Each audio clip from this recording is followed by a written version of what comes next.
Praise the Lord. आप सबको जय मसीह की। मैं परमेश्वर का धन्यवाद देता हूं आज की सुबह दिखाने के लिए। एक और दिन परमेश्वर ने हम सबके जीवन में जोड़ दिया। हम परमेश्वर को कोटि कोटि धन्यवाद दें।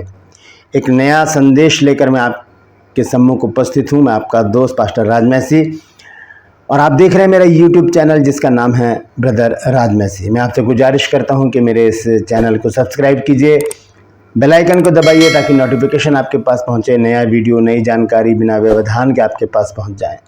मेरे वीडियोस को लाइक कीजिए और शेयर कीजिए और कमेंट्स बॉक्स में आकर मुझसे ज़रूर बातचीत कीजिए। Praise the Lord. आज का संदेश है, एक सवाल है इसमें और उस सवाल का जवाब आज हम बाइबल से देखेंगे। और सवाल किसी ने पूछा है कि संत पौलुस ने क्यों कहा कि मैं फिर कहता हूँ आनंदित रहो।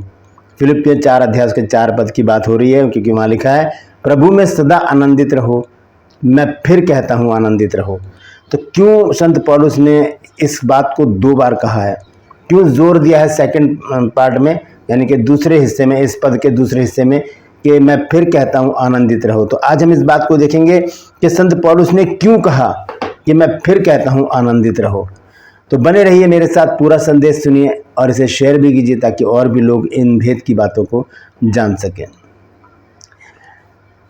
ट्रू पल्स में आज का सवाल है कि प्रभु यीशु मसीह का घर कहाँ था।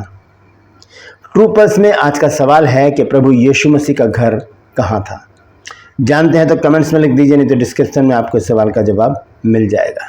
एक छोटी सी प्रार्थना करके आज के वचन को शुरू करते हैं। आइए प्रार्थना में मेरे साथ शामिल हो जाइए।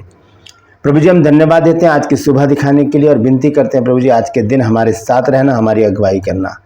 आज के दिन हम जहाँ कहीं भी जाते आते हैं, जाने आने में हमारी रक्षा रखवाली करना प्रभु जी, और अपनी महिमा के लिए हमें बहुतायत से इस्तेमाल करना। मैं प्रार्थना करता हूँ प्रभु जी आज के वचन को शेयर करने में मेरी मदद सहायता कर। मेरे होठों को, मेरे दिल दिमाग को छू कर ब्लेस कर। मेरी आत्मा और मेरा शरीर तेरे ही कब्जे में रहे ताकि बोलने वाला मनुष्य नहीं मेरे की तरह आत्मा हो। बहुत से लोगों ने प्रभु जी प्रेयर रिक्वेस्ट भेजे हैं प्रभु जी, यूट्यूब पर, व्हाट्सएप पर प्रभु जी, और मैसेंजर पर मेरे प्रभु जी, और कॉल पर भी बहुत से लोगों ने प्रार्थना करवाई है प्रभु जी और चाहते हैं कि उनके लिए रेगुलर प्रार्थना। तो उन सबको मैं तेरे सम्मुख लाता हूँ। उन सब की रोग बीमारी, चिंता, परेशानियाँ, दुख, तकलीफ़ें उनके जीवन से हमेशा के लिए दूर कर दे। और जितने भी लोग इस वचन को देख रहे हैं, सुन रहे हैं, उन सब पर मैं तेरी आशीष बोलता हूँ।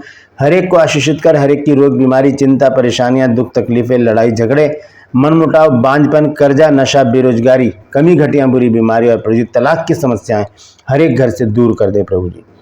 जो लोग खो गए हैं उन्हें अपनी निगरानी में उनके घरों तक पहुंचा प्रभु, ताकि उन घरों में भी आनंद मनाया जाए। मैं धन्यवाद देता हूं प्रभु, तूने मेरी प्रार्थना को सुन लिया है। प्रभु यीशु मसीह के नाम से मांगते हैं, आमीन। Praise the Lord. तो मैं आपका स्वागत करता हूं अपने इस चैनल पर। मैं आपसे गुजारिश करता हूं कि एक छोटी सी प्रार्थना कीजिएगा, क्योंकि इस समय नॉर्थ इंडिया में बहुत भीषण गर्मी पड़ रही है। टेम्परेचर 40 से 50 के बीच में है और बहुत ज़्यादा गर्मी है। एसी कूलर सब फेल हो चुके हैं। तो आपसे गुजारिश है कि प्रार्थना कीजिए कि परमेश्वर मौसम को बदले, बारिश करे 1-2 दिन, ताकि थोड़ा सा ठंडक हो जाए और मौसम का जो टेम्परेचर है उसमें गिरावट आए। Praise the Lord. तो आइए आज के संदेश को शुरू करेंगे। सवाल है कि संत पौलुस ने क्यों कहा मैं फिर कहता हूँ आनंदित रहो। फिलिप्पियों 4 अध्याय के 4 पद में हम जब पढ़ते हैं इस वचन को तो वहाँ लिखा है प्रभु में सदा आनंदित रहो, मैं फिर कहता हूँ आनंदित रहो। तुम्हारी कोमलता सब मनुष्यों पर प्रकट हो, प्रभु निकट है। Praise the Lord. तो ये बहुत ही महत्वपूर्ण बात है, इसको समझने की ज़रूरत है कि क्या वजह थी कि पौलुस को कहना पड़ा कि मैं फिर कहता हूँ आनंदित रहो। क्योंकि बहुत से लोग कुड़कुड़ाते हैं, बुड़बुड़ाते हैं, परेशान रहते हैं। इजरायली लोग जो है वो हमारे लिए एक दृष्टांत के रूप में हैं। अगर हम पढ़ें कुरिन्थियों में तो वहाँ पर इस बात का जिक्र भी संत पौलुस ने किया है कि ये बातें हमारे लिए दृष्टांत है। इसके ऊपर भी मैं एक वीडियो बना चुका हूँ। तो सब कुछ दे रहा है परमेश्वर उनको, मन्ना खिला रहा है, मीठा पानी दे रहा है, उनके कपड़े अच्छे हैं, उनके जूते नहीं फट रहे, पैरों में छाले नहीं पड़ रहे, चल रहे हैं तब भी कोई प्रॉब्लम नहीं हो रही, सब कुछ उनको अच्छा दे रहा है प्रभु। लेकिन फिर भी क्या हो गया, वो लोग बुड़बुड़ा रहे हैं, कुड़कुड़ा रहे हैं, कह रहे हैं हमें निकम्मी रोटी खिलाई जा रही है। परमेश्वर इस बात से क्रोधित हुआ।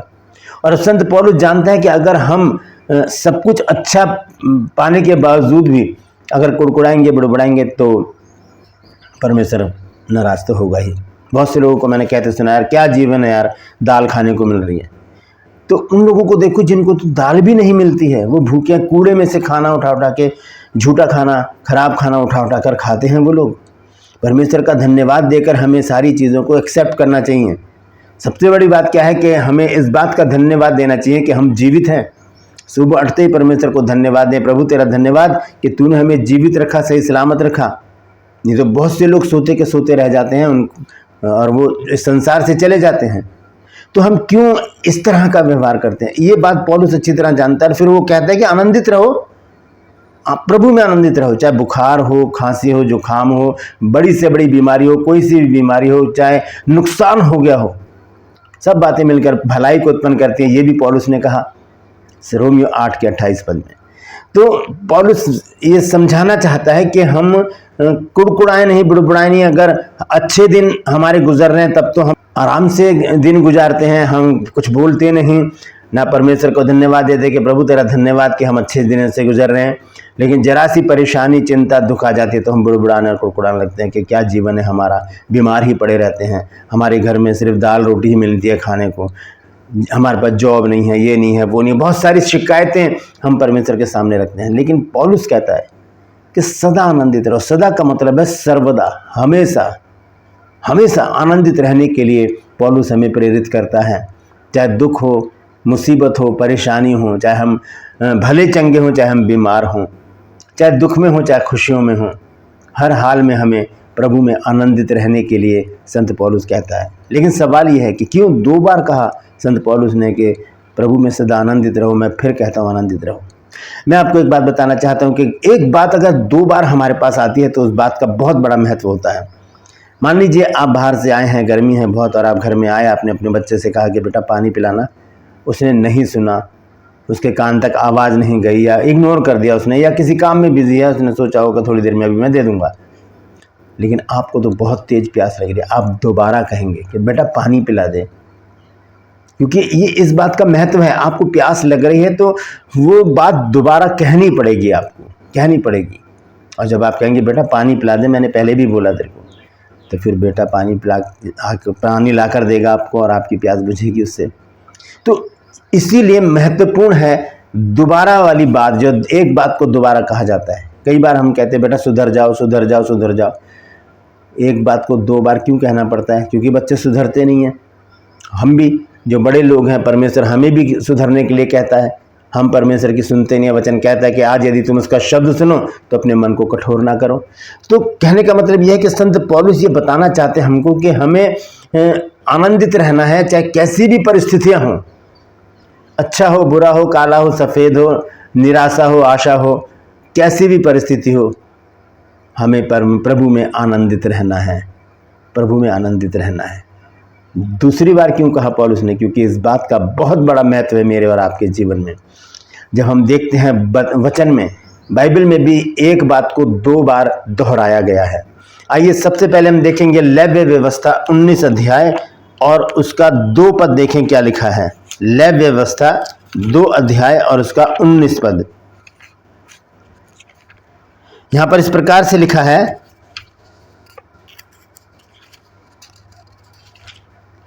इस्राएलियों की सारी मंडली से कह कि तुम पवित्र बने रहो, क्योंकि मैं तुम्हारा परमेश्वर यहोवा पवित्र हूं। ये लय व्यवस्था में आ गई ये बात पहली बार कि तुम पवित्र बनो क्योंकि मैं पवित्र हूं, मैं तुम्हारा परमेश्वर यहोवा पवित्र हूं। यही बात दोबारा कहां पर आई? जब पतरस ने इस बात को कहा 1 अध्याय के 16 पद में। पहला पतरस 1 अध्याय के 16 पद में पतरस कहते हैं, क्योंकि लिखा है कि पवित्र बनो क्योंकि मैं पवित्र हूं। इसका मतलब इस बात का बहुत बड़ा महत्व है कि हमें पवित्र बनने की जरूरत है। विचारों से, जुबान से, दृष्टि से, चाल चलन से, व्यवहार से, हर एक बात से, संगति से हमें पवित्र रहने की ज़रूरत है, क्योंकि वचन में 2 बार एक बात आई है कि पवित्र बनो क्योंकि मैं पवित्र हूँ। लेव्य व्यवस्था 19 की 2 और पहला पतरस 1 की 16 में। इसी प्रकार से एक वचन और है, नीति वचन में है 25 अध्याय में। नीति वचन 25 अध्याय जब हम पढ़ते हैं और उसका 21 पद, तो देखिए यहाँ पर क्या लिखा है। लिखा है, यदि तेरा बैरी भूखा हो तो उसको खाना खिलाना, और यदि प्यासा हो तो उसे पानी पिलाना। बैरी को कौन खिलाता पिलाता है? अब ये नीति वचन एक बात आई और हमने पढ़ा, उसको भूल गए। लेकिन यही बात संत पौलुस हमें याद दिलाते हैं रोमियो की पत्री में आकर 12 अध्याय और उसका 20 पद। रोमियो की पत्री 12 अध्याय और उसका 20 पद। यहां पर संत पौलुस कहते हैं, परंतु यदि तेरा बैरी भूखा हो तो उसे खाना खिला, यदि प्यासा हो तो उसे पानी पिला, क्योंकि ऐसा करने से तो उसके सिर पर आग के अंगारों का ढेर डालेगा। एक बात कहां पर आ गई? नीति वचन 25 की 21 पद में सुलेमान ने लिखा कि यदि तेरा बैरी भूखा हो तो उसे खाना खिलाना, यदि प्यासा हो तो उसे पानी पिलाना। यही बात दोबारा आई है हमारे पास संत पौलुस के द्वारा रोमियो 12 अध्याय के 20 पद में। तो इसका मतलब क्या है? इस बात का बहुत बड़ा महत्व है। मतलब हमें मेल मिलाप का जीवन चाहिए। हमारी जिंदगी में कोई हमारा बैरी दुश्मन होना ही नहीं चाहिए। एक ही है, वो बहुत है बस। हमें मनुष्यों से हमारी लड़ाई नहीं है। इफिसियों में संत पौलुस ने लिखा है 6 अध्याय के 10 पद से अगर हम पढ़ें तो वहां लिखा है कि हमारा ये मल्लयुद्ध का मतलब है कुश्ती, लड़ाई लहू और मांस से नहीं है, बल्कि अंधकार की सामर्थ्य है जो आकाश में है। कौन? शैतान की ताकतें, जो अनदेखी ताकतें, उनसे हमारी लड़ाई है, मनुष्य से हमारी लड़ाई नहीं है। इसलिए सुलेमान ने भी कहा कि यदि तेरा बैरी भूखा हो तो उसे खाना खिला, यदि प्यासा हो तो उसे पानी पिला। संत पौलुस दोबारा इस बात को कहते हैं कि मैं फिर कहता हूँ, यदि तेरा बैरी भूखा हो तो उसे खाना खिला, यदि प्यासा हो तो उसे पानी पिला। ये बाइबल की बात है दोस्तों, और ये एक आज्ञा है। अगर हम ऐसा नहीं कर रहे तो हम आज्ञा का उल्लंघन कर रहे हैं और पाप कर रहे हैं। ये बाइबल हमारे जीवन को सुधारना चाहती है। एक बात अगर 2 बार हमारे पास आ रही है तो उसका बहुत बड़ा महत्व है। एक चीज और लिखी है बाइबल में, हम अगर पढ़े व्यवस्था विवरण 8 अध्याय और उसके 3 पद में, तो देखिए यहां पर क्या लिखा है। व्यवस्था विवरण 8 और उसका 3 पद, यानी लिखा है, उसने मुझको नम्र बनाया और भूखा भी होने दिया। फिर वह मन्ना जिसे ना तो तू और ना तेरे पुरखा ही जानते थे, वही तुझको खिलाया, इसलिए कि वह तुझको सिखाए कि मनुष्य केवल रोटी ही से नहीं जीवित रहता, परंतु जो जो वचन यहोवा के मुंह से निकलते हैं उन्हीं से वह जीवित रहता है। मनुष्य केवल रोटी से नहीं, हर एक उस वचन से जो इसमें लिखा है उससे जीवित रहता है। ये बात कहां पर आई दोबारा? जब शैतान ने प्रभु यीशु मसीह की परीक्षा ली। 4 अध्याय मत्ती रचित सुसमाचार 4 अध्याय, और जब उसके हम 3 और 4 पद को पढ़ते हैं तो वहां पर प्रभु यीशु मसीह इस बात को कोड करते हैं, दोबारा इस बात को बताते हैं कि मनुष्य केवल रोटी से नहीं परंतु हर एक उस वचन से जो परमेश्वर के मुख से निकलता है जीवित रहेगा। ये देखेंगे मत्ती रचित सुसमाचार 4 अध्याय 3 और 4 पद लिखा है, तब परखने वाले ने पास आकर उससे कहा, यदि तू परमेश्वर का पुत्र है तो कह दे कि ये पत्थर रोटियां बन जाएं। उसने उसको उत्तर दिया, यानी कि यीशु मसीह ने शैतान को उत्तर दिया कि लिखा है कि मनुष्य केवल रोटी ही से नहीं परंतु हर एक वचन से जो परमेश्वर के मुख से निकलता है जीवित रहेगा। दोस्तों ये बात 2 बार हमारे पास आई है, और भी बहुत सारे वचन हैं, आप ढूंढ सकते हैं बाइबल पढ़ के, क्योंकि अगर मैं सबको निकालूंगा तो बहुत ज़्यादा टाइम हो जाएगा, लंबा हो जाएगा वीडियो, और उसे कोई देखेगा नहीं। तो यहाँ पर लिखा है कि 3 बातें मैंने आपके सामने बताई हैं। पवित्र बनो, बैरी के लिए प्रार्थना करो, बैरी को भोजन कराओ, और तीसरी बात, रोटी से जीवित नहीं रहता, मनुष्य परमेश्वर के वचन से जीवित रहता है। ये 2 बार हमारे पास अगर बात आ रही है तो उसका बहुत बड़ा महत्व है। हम उसके महत्व को समझें, हम इग्नोर ना करें। बहुत बार क्या होता है कि हम घर में होते हैं और हमने YouTube पर किसी का मैसेज चला रखा है, किसी पास्टर का, और हम उसे सुन रहे हैं, काम भी कर रहे हैं, बातचीत भी कर रहे हैं, लेकिन मैसेज वहाँ चल रहा है, थोड़ा बहुत हमारे कान में जा रहा है। या टीवी पर हमने कोई प्रोग्राम लगा रखा है जिसमें बाइबल मैसेज चल रहा है, थोड़ा बहुत सुन रहे हैं हम, और काम में भी लगे हैं, कभी कोई कुछ काम कर रहे हैं, कभी कुछ काम कर रहे हैं, लेकिन वचन थोड़ा थोड़ा हमारे दिमाग में जा रहा है। और उसके बाद थोड़े दिनों बाद जब हम चर्च जाते हैं या किसी मीटिंग में जाते हैं या कोई पास्टर हमारे घर आते हैं और वही वचन वो प्रचार करते हैं, तो कहते हैं यार हमने ये तो अभी तो हमने YouTube पर देखा था, फलाने पास्टर हमें समझा रहे थे, सिखा रहे थे, हमने टीवी पर देखा था। इसका मतलब आपने उस टाइम इग्नोर किया, परमेश्वर ने दोबारा आपको वो वचन दिया है कि अब सुनो। उस टाइम आप बिजी थे काम में, आपने YouTube लगा दिया, टीवी चला दिया और सुन रहे हैं किसी का भी मैसेज, लेकिन आप ध्यान नहीं दे रहे। परमेश्वर आपसे बातचीत करना चाह रहा था उस समय, आपने ध्यान नहीं दिया, लेकिन परमेश्वर अपने जन को आपके पास भेजेगा कि अब तू जाकर उन्हें समझा। या यदि आप चर्च में गए हैं या किसी मीटिंग में गए हैं तो अब अपने जन को, अपने दास या दासी को परमेश्वर खड़ा करेगा कि अब इस व्यक्ति को ये वचन सुना, क्योंकि उस टाइम इसने इग्नोर किया था। इसीलिए बाइबल की एक बात हमारे पास 2 बार आती है। आइए देखेंगे अय्यूब की पुस्तक और उसका 33 अध्याय और उसका 14 और 15 पद। देखिए क्या कहता है परमेश्वर का वचन। अय्यूब की पुस्तक है, उसका 33 अध्याय 14 और 15 पद। लिखा है, क्योंकि ईश्वर तो एक क्या वरन 2 बार बोलता है, एक नहीं 2 बार बोलता है, परंतु लोग उस पर चित्त नहीं लगाते। एक नहीं 2 बार बोलता है। पुराने नियम में बोल दिया, फिर नए नियम में भी बोल रहा है, टीवी पर बोल दिया, फिर चर्च में भी बोल रहा है, यूट्यूब पर बोल दिया, फिर घर में किसी पास्टर ने आकर उस बात को बोल दिया। हम इग्नोर करते चले जाते हैं। इसलिए संत पौलुस कहते हैं कि मैं फिर कहता हूं, आनंदित रहो। मैं फिर कहता हूं, यदि तेरा बैरी भूखा हो तो उसे खाना खिलाना, यदि प्यासा हो तो उसे पानी पिलाना। समझिए इस बात को दोस्तों। एक बात 2 बार हमारे पास बाइबल के जरिए आ रही है तो उसका बहुत बड़ा महत्व है, बहुत बड़ा उसका रीज़न है कि क्यों ये बात हमें दी गई है। उस पर हमें विचार करने की ज़रूरत है, सोचने की ज़रूरत है और इस बात पर गहन चिंतन करने की ज़रूरत है कि हमें क्या करना है। प्रार्थना करनी है परमेश्वर से और पूछना है, परमेश्वर क्या बात है कि ये वचन मेरे पास दोबारा आया है। परमेश्वर आपसे ज़रूर बातचीत करेंगे। तो अय्यूब की पुस्तक में 33 अध्याय के हम जब 14-15 पद को पढ़ते हैं तो देखिए क्या लिखा है, क्योंकि ईश्वर तो एक क्या वरन 2 बार बोलता है मनुष्य, परंतु लोग उस पर चित्त नहीं लगाते। स्वप्न में या रात को दिए हुए दर्शन में जब मनुष्य घोर निद्रा में पड़े रहते हैं या बिछोने पर सोते हैं।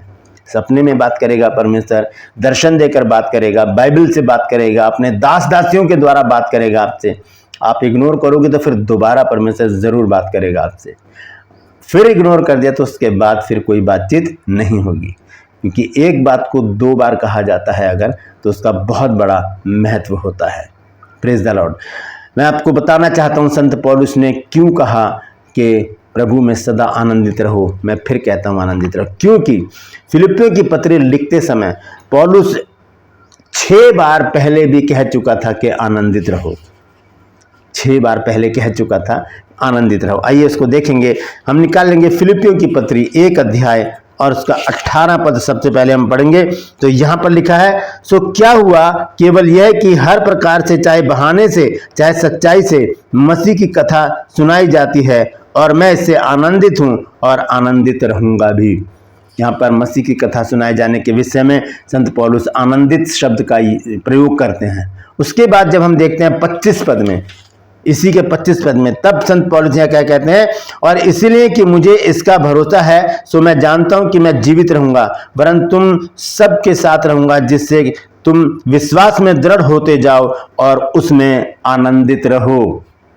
दूसरी बार आनंदित शब्द का यूज किया, और भी होंगे इसमें, लेकिन मैंने खास 6 शब्द इसमें से निकाले हैं। तो ये 1 अध्याय 25 पद में भी संत पौलुस ने कहा आनंदित रहो। उसके बाद हम 2 अध्याय के 16 और 17 पद में जब हम पढ़ते हैं तो वहां पर भी संत पौलुस ने आनंदित शब्द को यूज किया है। लिखा है 16 और 17 पद में पढ़ रहा हूं कि मसीह के दिन मुझे घमंड करने का कारण हो कि ना मेरा दौड़ना और ना मेरा परिश्रम करना व्यर्थ हुआ, और यदि मुझे तुम्हारे विश्वास के बलिदान और सेवा के साथ अपना लहू भी बहाना पड़े तो भी मैं आनंदित हूं और तुम सबके साथ आनंद करता हूं। वैसे ही तुम भी आनंदित हो और मेरे साथ आनंद करो। 18 पद में लिखा है। 16, 17, 18 पद में हम देखते हैं कि यहाँ पर फिर से संत पौलुस कहते हैं कि आनंदित रहो। इसी में हम देखते हैं 2 अध्याय और उसके 28 पद में क्या लिखा है। लिखा है, इसलिए मैंने उसे भेजने का और भी यत्न किया कि तुम उससे फिर भेंट करके आनंदित हो जाओ और मेरा भी शोक घट जाए। फिर यहाँ पर संत पौलुस 5वीं बार आनंदित शब्द का प्रयोग करते हैं। उसके बाद 3 अध्याय के पहले पद में संत पौलुस फिर से इस बात को कहते हैं। यहाँ लिखा है, निदान हे मेरे भाइयों प्रभु में आनंदित रहो। यही बातें तुमको बार बार लिखने में मुझे तो कुछ कष्ट नहीं होता और इसमें तुम्हारी कुशलता है। बार बार आनंदित रहो लिखने में मुझे कोई कष्ट नहीं होता। कह रहा मुझे कोई कष्ट नहीं होता, लेकिन ये तुम्हारी भलाई के लिए है कि प्रभु में सदा आनंदित रहो। फिर वह 4 अध्याय के 4 पद में आकर कहता है कि प्रभु में सदा आनंदित रहो। मैं फिर कहता हूँ आनंदित रहो, क्योंकि 6 बार पहले मैं कह चुका हूँ, एक बार फिर कहता हूँ कि आनंदित रहो। उसके बाद थिस्सलुनीकियों में भी संत पौलुस कहते हैं 5 अध्याय के 16 पद में कि सदा आनंदित रहो। Praise the Lord. परमेश्वर इन वचनों के द्वारा हम सबको आशीष दे। यदि आज आपने कुछ नया सीखा है तो कमेंट्स में ज़रूर लिखिएगा दोस्तों, क्योंकि ये बहुत महत्वपूर्ण शिक्षा है और इस पर मुहर लगना बहुत ज़रूरी है। संत पौलुस ने कहा, मैं फिर कहता हूँ आनंदित रहो। तो क्यों कहा, क्यों एक बात को 2 बार कहने की ज़रूरत पड़ी, मैंने आपको बता दिया है आज। अगर आप समझ गए हैं तो कमेंट्स में ज़रूर लिखिएगा और इस वचन को शेयर कीजिए ताकि और भी लोग इन गुण भेद की बातों को जान सकें। Praise the Lord. True pulse में आज का सवाल बहुत आसान है, आपको बताना है यीशु मसीह का घर कहाँ था जहां वो रहते थे। उस जगह का नाम आपको बताना है। जानते हैं तो कमेंट्स में लिख दीजिए, नहीं तो डिस्क्रिप्शन में आपको इस सवाल का जवाब मिल जाएगा। मैं आपसे गुजारिश करता हूं मेरे इन चैनल्स को सब्सक्राइब कीजिए, बेल आइकन को दबाइए ताकि नोटिफिकेशन आपके पास पहुंचे, नया वीडियो नई जानकारी बिना व्यवधान के आपके पास पहुंच जाए। मेरे वीडियोस को लाइक कीजिए और शेयर कीजिए और कमेंट्स बॉक्स में आकर मुझसे ज़रूर बातचीत कीजिए। Praise the Lord. आज के लिए बस इतना ही, फिर मिलूंगा एक नए संदेश के साथ एक नया वीडियो लेकर। तब तक के लिए मुझे इजाज़त दीजिए, लेकिन अपना और अपनों का ख्याल रखिए और मैं फिर कहता हूं आनंदित रहिए। Praise the Lord. परमेश्वर आप सबको आशीषित करे।